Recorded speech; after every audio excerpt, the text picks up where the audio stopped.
ये जो mock drills है, आप इसको हमको मेरे को हल्के से नहीं लेना चाहिए। मॉक ड्रिल का मतलब है ये सिविल डिफेंस एक्सरसाइज, ये इसका मतलब है। तो ये ड्रिल्स कराई जाएंगी, ड्रिल्स में क्या क्या कराया जाएगा इस पे ध्यान देना होगा।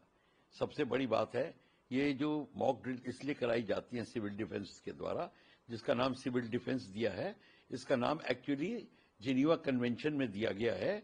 ये एक इंटरनेशनल ह्यूमैनिटेरियन लॉ का अंग है। खुशकिस्मती से मैं इसमें पढ़ाता हूं, इसका इंस्ट्रक्टर हूं। जिनीवा में मैंने इसका पूरा कोर्स किया हुआ है। सिंपल सी चीज ये है, ये प्रोटेक्ट करता है अपने सिविलियंस को जिनके ऊपर संकट आता है लड़ाई के दौरान। तो उनकी जिनकी प्रताड़ना बढ़ती है, लड़ाई उनकी सफरिंग और प्रताड़ना कम हो, तो ये कुछ मेजर्स सिविल डिफेंस के या सिविल प्रोटेक्शन के तहत लिए जाते हैं, ताकि सिविलियंस का कम से कम हनन हो, उनका बचाव हो, उनकी प्रताड़ना कम हो। इसका मतलब ये है। तो जब ये एक्सरसाइज कराई जाएगी, और सारी कंट्रीज ने जिन्होंने जिनीवा कन्वेंशन साइन किया है, उन्होंने सिविल डिफेंस को भी अब तो ट्रेन करने का पूरा बीड़ा उठाया है। ये रेटिफाइड है पार्लियामेंट में। पर इसके ऊपर अगर कम तवज्जो कोई कंट्री देती है, कोई ज्यादा देती है, वो दूसरी बात है। पर हमारी 71 में बड़ा इसके ऊपर तवज्जो दी गई थी और इसके ऊपर बहुत ही खुलासे से काम, खुल के काम हुआ था। अब ये बात हो रही है, इसमें प्रोटेक्शन के लिए क्या किया जाएगा, किस तरीके से पब्लिक को वार्निंग दी जाएगी कि एयर रेड आ रहा है या मिसाइल अटैक होने वाला है, पब्लिक किस तरीके से अपना ब्लैकआउट करेगी और किस तरीके से वो अपने प्रोटेक्टेड एरियाज में जाएगी। ट्रेंचेस या बंकर्स बनाए जाएंगे, उनमें प्रावधान होगा। जो घायल हो जाएंगे उनको किस तरीके से हॉस्पिटल्स में पहुंचाया जाएगा, उनको वुंडेड्स को किस तरीके से सेव किया जाएगा। जो बॉम्ब्स गिरते हैं उनको, वो जो एक्सप्लोड नहीं होते, बॉम्ब डिस्पोजल यूनिट्स उनको क्लीन करेगी। जो डेब्रे में लोग धंस जाते हैं उनको निकालने का काम, रेस्क्यू ऑपरेशंस और ब्लैकआउट्स, ये सारा का सारा काम सिविल डिफेंस करती है। और सिविल डिफेंस किस तरीके से, अगर आपको इवैक्यूएट करना है, यहां से आग लग गई है, दुश्मन हमला आ रहा है, तो रेल में लोगों को बैठा के निकालना और रिसीव करना, रिफ्यूजीज का कैंप बनाना, या अगर किसी कोई कॉलोनी नष्ट हो गई है उनको किस तरीके से सेटल करना, ये सारा का सारा काम सिविल डिफेंस के दौरान होता है। इसकी बहुत प्रैक्टिस की जाती है। ये ओवरनाइट नहीं होता कि आपने सायरन बजा के आप बताओ यहां पे हूं, कहां जाऊंगा, कोई जगह नहीं है।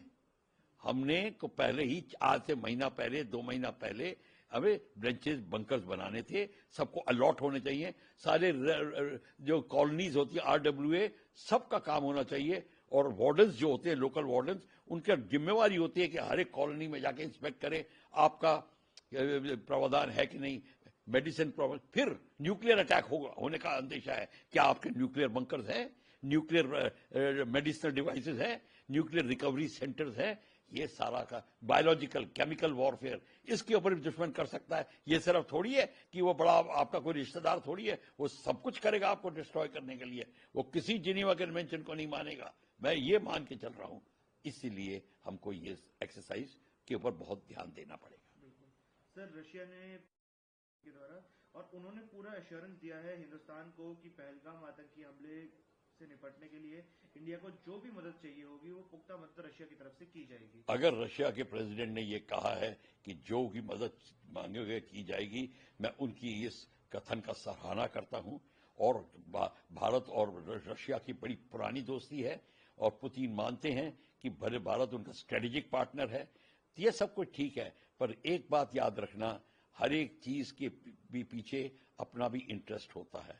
हमारे को ये भी देखना पड़ेगा, हम अगर पुतिन हमारे साथ में है, पाकिस्तान के साथ में कितना है, कैसे है, क्या है, इसके ऊपर भी हमें ध्यान देना पड़ेगा।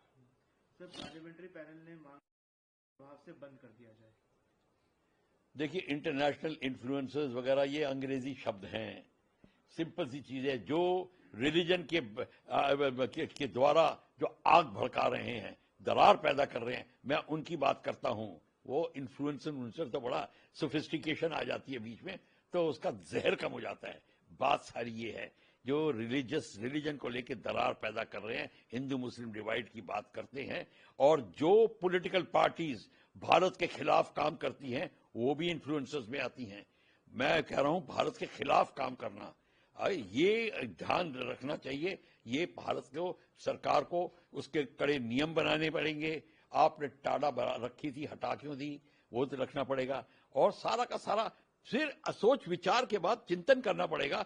26/11 में तो हमको कुछ नहीं हुआ, हमने कोई रिएक्ट नहीं किया, हमने पार्लियामेंट अटैक में तो कोई रिएक्ट नहीं किया। जब एयरफोर्स के स्टेशन श्रीनगर में अटैक हुआ था, लोगों को गोली मार दी थी, तब तो कुछ नहीं हुआ था पहलगांव में, क्योंकि हमारी प्रेजेंट सरकार जागरूक हो गई है।